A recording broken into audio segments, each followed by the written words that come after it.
Hi there and welcome back, my friend. This is the channel I talk about music production, gear and other nerdy things I do around here. And today I have a Ableton Live 10 Trance template available for you, ready for download. The link is in the description below if you want to get right into it. This template is using only stock plugins that come with Ableton Live 10 and a selection of free VST plugins. So the only thing you need to get this track going is Ableton Live 10 and a copy of the free plugins. At the end of this video I will have a full playthrough of this track, and if you want to check it out right now you can just check the timestamp in the description below to skip right ahead, listen through the entire track if you want to do that right away. If not, we are going to go into the template now and I'm going to go through some of the tracks and just tell you what I have done. It's mostly my mixing decisions and yeah, show you the instruments and things like that. So let's get to it. So as you can see here, the track is laid up with the kick drums on the top and they are colored red, and other percussion instruments like hi-hats, claps and snare roll, I also usually color them red. In the middle here we have the bass and everything related to that. In the lower section we have this yellow part here where the synthesizers and the leads are, and the purple section is pad type of sounds, atmosphere and melody, add-on melodies. So every trance track starts with a kick, and in this template I'm using free samples that are available for download. Again, the link is in the description below. And I have done some adjustments to this kick. I'm using a compressor first with the acoustic kick compressor preset. The kick is hitting the compressor pretty hard, and the reason I'm doing this is to reduce the dynamic range of the kick and to make it fit a little bit better in the mix. Show you that here. So if I remove the compressor here, it kind of takes over the mix a little bit. So that's the reason I used the compressor there. And on the EQ here I have reduced some of the high end here. If you listen here now with the EQ on, and I can turn the EQ off. So I think that was kind of an annoying high-pitched sound there, and I wanted to get rid of it from the kick, and that is why I'm using the EQ here to take off the top end there. And in addition we have some high frequencies from the leads here. This will just give it some more room for the high frequencies. To make this free kick sample sound as good as possible in this track, I used a reference track and I did listen to the kick in that reference track, and I tried to adjust the volume and also the kind of the dynamic range so that this kick sounded kind of like the kick in the reference track, and I think it came out pretty good. As you can see, there's just some basic settings there. It's just a compressor and it's just an EQ, and that's basically it. And we have the kick for this track. For the hi-hats and claps, I'm using free samples again here as well. And on both of these tracks, I am EQing out the low end just to make sure if there are any low end sound there from maybe from the recording or something. And after the EQ I'm using a glue compressor, and it's just there to reduce the dynamic range a little bit, not by much. If I play here you can see that, okay, this one is actually reducing it around maximum around 5 decibels, but it's just to try to tighten it up a little bit, but not too much. And then I use a multiband compressor using the OTT preset, and this is just to it brightens the sound a little bit and just tighten it up a little bit more. and yeah, I think it works nice, at least in this case. The snare roll, it's on its own. Again, it's a free sample. I have done some automation on it and some fade-ins here on the sample itself. So if we click on the snare roll here and we press A on our keyboard, you can see that I'm automating the utility down here and automating the volume on the snare roll.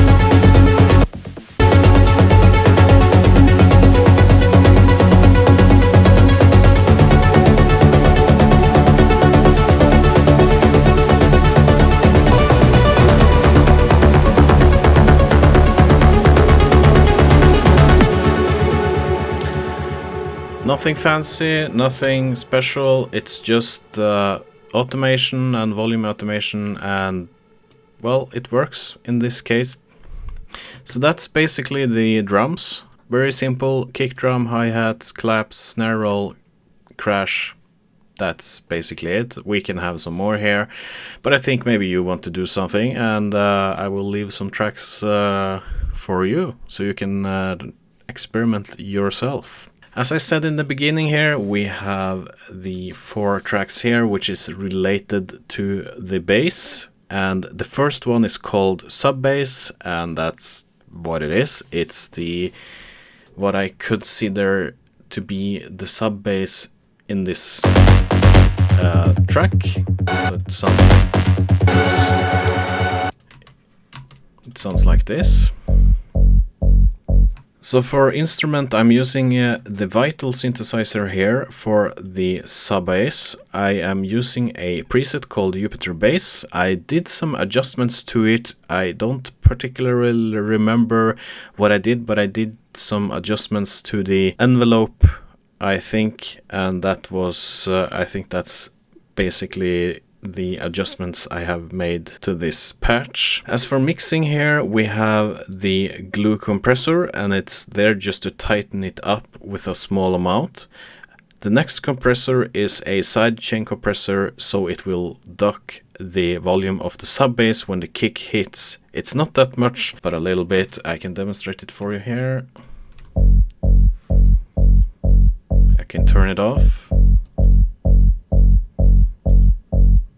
You don't really hear it, but when you combine small adjustments on many tracks, the sum of all of the small adjustments will make it sound better in the end. So that's why I did that. The EQ on the end here is taking out any possible high frequencies, and I'm also filtering any frequency under 35 Hertz. So the next 3 bass tracks is being played by 3 different synthesizers, and the first one is also using Vital. The second one is using some synth called Synth 1. Third one is using a synth called Triple Cheese by Yuhi. That's the same guys who are using the Diva synthesizer, which I like really much. I used it in a lot of my tracks, but not this one.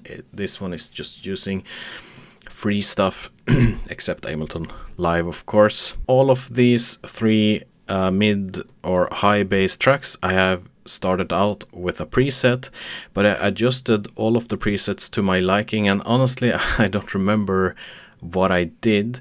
But if you download this track, the presets should be intact when you open it up in Ableton Live and have this particular synth installed. I use mostly the same plugin chain on each of these bass tracks. It starts off with a glue compressor just to take off the edge a little bit, and then I use a combination of EQing, saturation plugins, and some multiband compression with the OTT preset on some of the tracks to try to shape the bass and to get the fullness of the bass sound the way I want it to sound. We can take this track where I'm using the Synth 1 plugin, it looking like this, and we can turn off everything. So if we group this one, all of the plugins here, and we just turn off all of them, and we can play it back here. It sounds like this. And when we turn on every plugin here on the chain again, it sounds like this.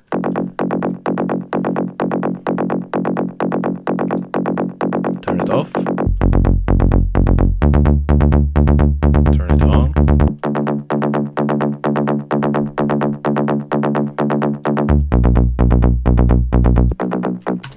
So in isolation, this may sound a little bit uninspiring maybe, but if you add every track together here, you get this kind of full sound anyway.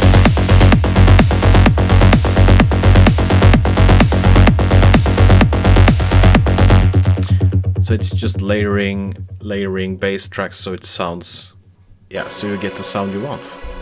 So here is a little trick I picked up from someone on YouTube. If you just add a few 3 EQ3 plugins in a chain without changing any settings on it, it will shape the sound so it sounds a little bit more rubbery, and I think it works pretty good on mid-bass sounds. And then again we have some EQing here and a saturation plugin just to give it a little bit more damage, and a delay on the end here with very conservative settings. And I can turn off the 3 EQs here, and you can listen to it with them off, and I can turn it on, and you can hear that the sound gets a little bit more bright and a little bit more rubbery. I don't know if that's a word in music production, but you can even take more EQ3s. You can just add them here, just drag them in here, and it will just change the sound.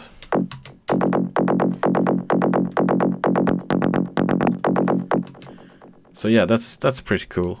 So the other bass layers here, they have pretty much the same plugins, but with some adjustments. Here I have, for example, I use 2 saturation plugins just to try to get the right sound.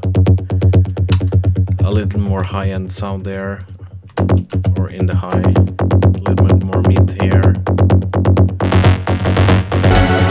This one is a little dirtier maybe.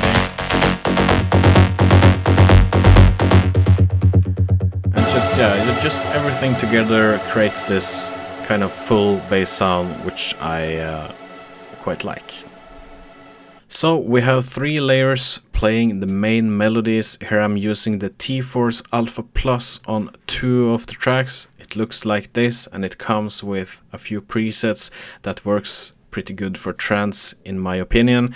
And on this third one here I'm using Synth One, and it's being processed heavily by some plugins here. I have shown you that in some earlier here on the bass, but I'm using a compressor, multiband compressor, some saturation, EQing, delay, and reverb. And everything here is then grouped into this group here, where we have some EQing here, where I take off some of the low end and I increase some of the high end here. And it's also being put through some of saturation plugins here to try to make the sound a little bit more dirty, if you will, and try to damage it a little bit so it doesn't sound that clean. And it kind of sounds, together it sounds like this.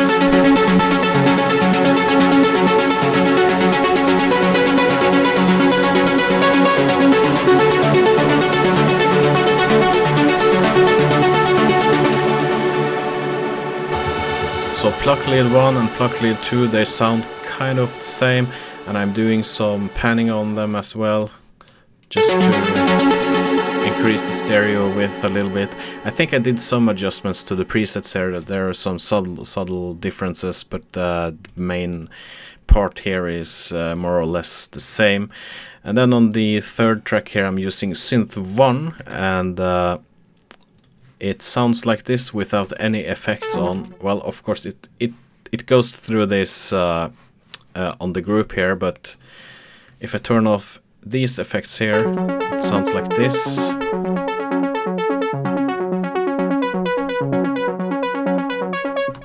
And And if I turn it on,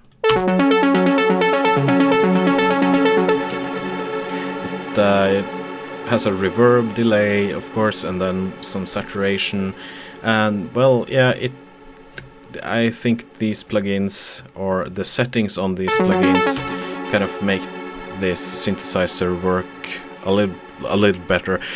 It would of course be much easier for me just to take Diva, Silent or Serum and just throw in a preset there, I know, and just be done with it. But I wanted this track to be something that you don't have to buy any synthesizer or anything. You just have to have Ableton Live, and you can download free plugins and it should work. So I don't think I would have to use that much plugins if I had used maybe another instrument. But well, I think it was fun. It was kind of a challenge. So for being free plugins, I think this sounds pretty good. And on the end here we are using Valhalla Supermassive. So this is a echo reverb plugin. It's the interface is not really that flashy, but the sound is on par. Absolutely, I recommend using this, and I use this in my what can I say, my real productions as well. So I really recommend this type of reverb delay plugin if you want something that is not a stock plugin and you don't have any money or whatever. You just download this one, it works pretty good. And then we have some pads and an add-on melody. So we have 2 tracks playing the pad kind of add-on melodies, and they are being played using the Vital synthesizer. The first one is using a preset. I did some adjustments too, but as I am probably getting dementia soon, I don't remember what I did to it, but I don't think I did much to this preset. I think I used it more or less out of the box, maybe.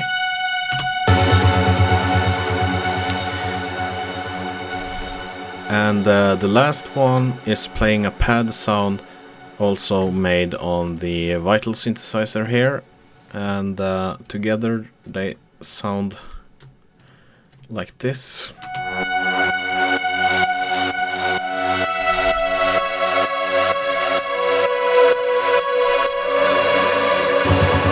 So as you can hear on the last track here, the pad add-on sound, I have a quite a heavy side chain going.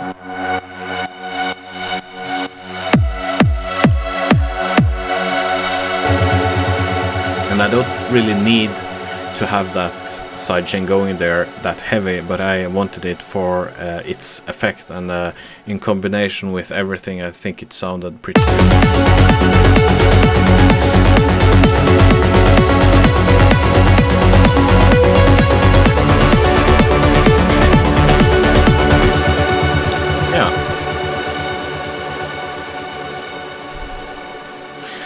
So automation, I don't think you have heard any trance track that haven't automated the cutoff knob on a synthesizer.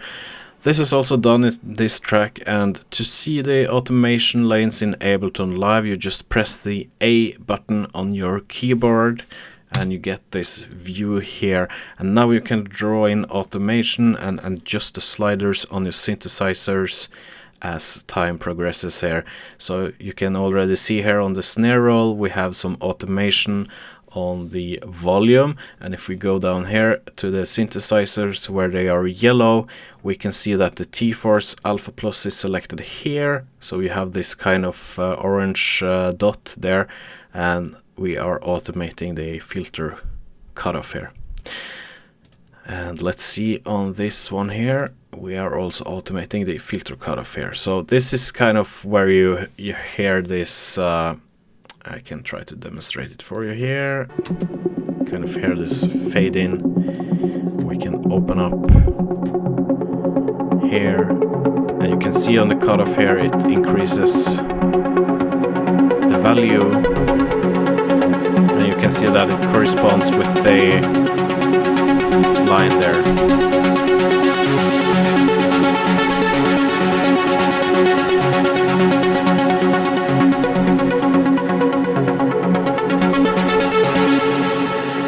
So automation, that's something we need, and to find it in Ableton Live, as I said, you press A and you get to the automation view, and you press A to get back to the regular view again.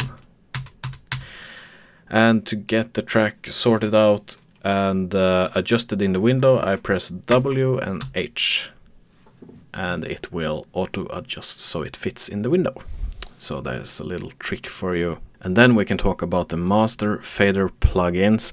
I want the track to sound as good as possible before I start throwing plugins on the master fader. The master fader for me is kind of, let's say, the final touches. I think it's important to get the actual track sounding as good as possible before we start adding plugins on the master fader. So I'm usually focusing on that first. But with that said, the first one I'm using here is utility, and I use it to monitor the mix in mono, so I can know how it sounds that way. Usually do a mixing session only in mono, and I find that when you do that, you make some decisions that on the end will make the track sound better. Mixing in mono is something I try to do in all of my tracks. Then I have another saturation plugin just to increase the high end a little bit. It could also be done with an EQ, but the saturation adds some more harmonics up there, and that's something I like. Then I have a utility plugin again here that converts all frequencies up to 150 Hz to mono, and I also use it to widen the stereo image a little bit. Then we have a glue compressor where I use the Catch Peaks preset, just a tiny amount here, not that much. And then we have an EQ to take away everything below 30 Hz. And we have a limiter here on the end to increase the overall volume of the track.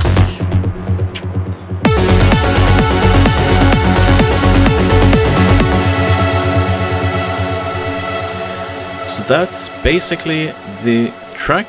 If you want to download it, there's a link in the description below. It will lead to my website where you can get other Ableton Live templates as well. So now I am going to make a full playthrough of this track. Thank you for watching this video, and I hope you got something out of it. Take care, and I will see you in the next one.